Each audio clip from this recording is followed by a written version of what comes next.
కార్యక్రమాలు చేసినారు.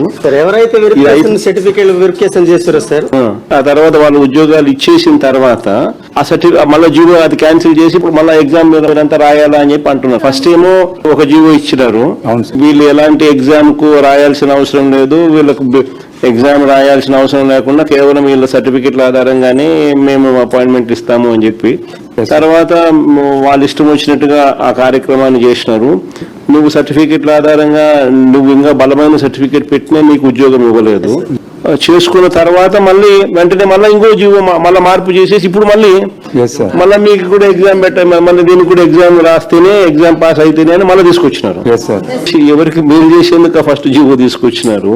తర్వాత ఎవరికి మళ్ళీ వాళ్ళ పని అయిపోయిన తర్వాత మళ్ళీ వెంటనే గేట్ ఎత్తినారు, మళ్ళీ పని అయిపోయిన తర్వాత మళ్ళీ గేట్ మూసినారు. ఎండ్ ఆఫ్ ద డే ఒకటి గుర్తుపెట్టుకోవాల్సింది ఏంటంటే, ఎవరైతే ఎలిజిబుల్ గా ఇప్పుడైతే బాధితులుగా ఎవరైతే ఉన్నామో కోర్టులకు తలుపు తట్టే కార్యక్రమం చేస్తా ఉన్నాము, అన్ని రకాలుగా మీ న్యాయ సహాయము న్యాయ పోరాటం మీతో పాటు కలిసికట్టుగా వైఎస్ఆర్ కాంగ్రెస్ పార్టీ తరఫున లీగల్ సెల్ మొత్తం మీకు అండగా ఉండి నడిపిస్తాం.